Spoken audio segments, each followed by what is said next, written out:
What's up, everybody? Welcome back. The fall foliage is in full peak right now, and I'm testing out another lens by Viltrox. I've done the 24mm, the 30mm, and today we are doing the 50mm 1.8 lens for the Nikon Z cameras, so stay tuned for that.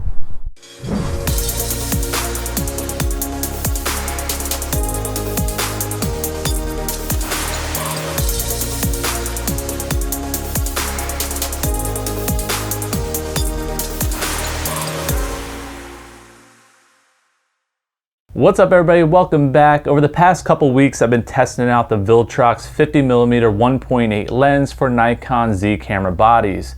Now, what I love most about the Nifty 50 is its versatility in focal length. You could get some really great portrait shots as well as some nice landscape photos. Now, as we unbox the Viltrox lens, we get a lens hood, warranty card, and a protective pouch. Compared to the Nikon 50mm 1.8 lens, it is slightly smaller and lighter, but not by much. The Viltrox 50mm lens weighs in at 13.8 ounces or 390 grams, which is almost 1 ounce less than the Nikon, coming in at 14.64 ounces or 415 grams. The Viltrox has a 55mm filter thread and a minimum focus distance of 55 centimeters, which is just under 22 inches. For comparison, it's not quite as good as Nikon's 40 centimeters or roughly 16 inches of minimum focus distance. This lens does autofocus, however, you won't be able to use some of Nikon's built-in features like the automated focus stacking, and it won't automatically go into infinity when you turn the camera on. That type of feature currently only works with the Nikon S lenses. The autofocus works well during the day, however, it did hunt a little bit in low light situations. For most people's needs, this should be fine, but if you plan on doing professional work like weddings, you may want to stick with the Nikon S lens. Now, even though this lens has a few downsides compared to the Nikon version, it does have the advantage of saving you about $265. As of now, the Viltrox lens is listed at $360 on Amazon, while the Nikon is typically around $625. However, I think Nikon is running a $100 rebate at the moment, so definitely check out both those lenses if you're in the market for a Nifty 50. Now let's jump over to the computer and I'll show you guys some sample images. Alright, here we are on the computer side of things, and before I show you guys some sample images, let's do my little sharpness test. So we're going to compare these two images. And on the left here should be my Viltrox wide open at 1.8, and on the right should be the Nikon wide open at 1.8. So let's zoom in and take a comparison. There we go. So you could see a little bit sharper here on the Nikon side and less purple fringing. I mean, that's easy to fix in post, but just take note that there is some purple fringing going on with the Viltrox when it's shot wide open. And also just a tad softer in the middle. Not terrible though. As we move over towards the sides and the corners, definitely the Nikon takes the lead here. It's still sharp towards the sides for the Nikon, while it's much softer on each side for the Viltrox. Let me zoom in. Yep, still quite soft on the sides. Not the end of the world. This is pretty typical of most prime lenses shot wide open, where they tend to get a little softer towards the corners and sides. Nikon has been killing it with their prime lenses, where they're sharp corner to corner, wide open.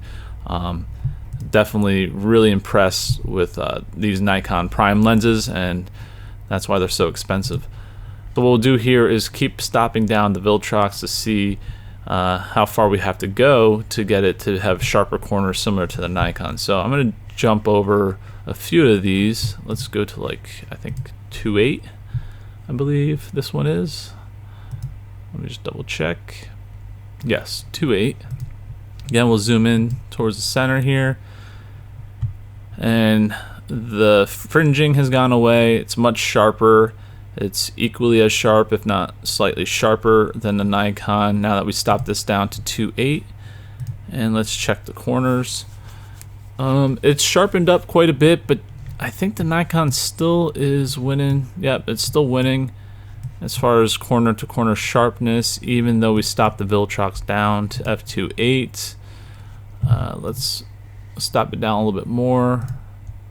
Okay, now we're stopped down to f3.5 with the Viltrox. Again, the center is nice and sharp, sharper than the Nikon. And now the corners and sides are equally as sharp, it looks like. Let me check the other side. Yeah, they're pretty close. Hard to tell. Some spots look a little bit sharper than Nikon, but not by much. Alright, so we had to stop it down quite a bit to 3.5 to kind of get the same corner-to-corner sharpness as the Nikon. It's not the end of the world. Typically when I'm shooting wide open, I'm shooting portraits anyway, and my subject is typically towards the center, so not a huge issue. The only thing that would concern me is if you're doing astrophotography with this lens and you're shooting wide open, you're going to have really soft stars as you get towards the sides and the corners. So that might be something that you don't want. If you're using a star tracker, you could definitely stop down, but if you're not using any tracker and you plan on shooting at 1.8 or f2, this might not be the way to go for astrophotography. So I'm just throwing that out there. Let's jump over to some sample photos. Alright, so here's some sample photos that I took of my wife using the Viltrox lens. This was taken at f2.2, which is pretty typical when I do portrait work, to stop down just a little bit to help me bring back some sharpness, as well as to help me nail that focus. So as we zoom in here, you can see she's nice and sharp. So are the details in her dress and the flowers. And the bokeh is still pretty pleasing, even though we stopped down a little bit. Now I took some shots at 1.8 just to show you guys as well. So jumping over here, and this is obviously an edited photo, so I applied some sharpening, and once you apply some sharpening, even at 1.8, you could bring back some of that focus that you might be losing when shooting wide open with this lens. So definitely a usable shot even at 1.8.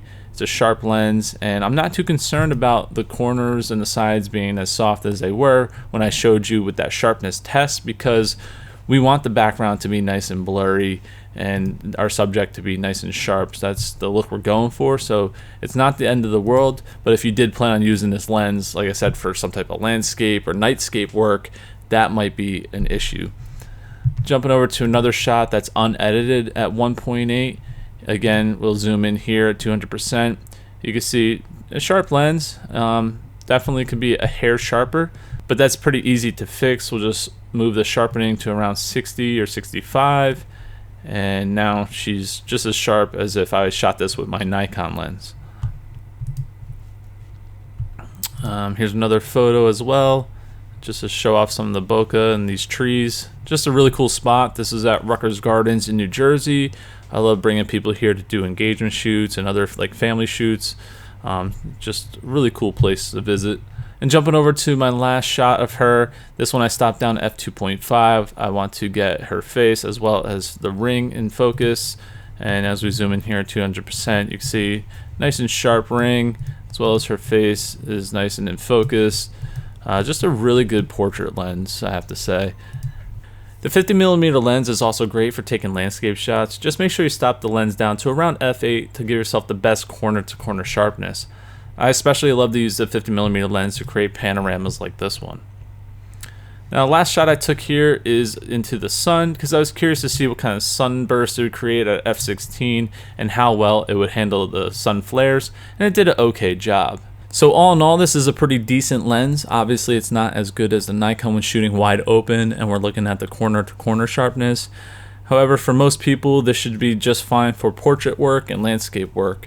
Now, if you are looking for an astrophotography lens that's a 50mm, stick with the Nikon versions. That way you get the good edge-to-edge sharpness even when wide open. So hopefully that helps you guys make your decision. Thanks for watching. Take care. Bye-bye.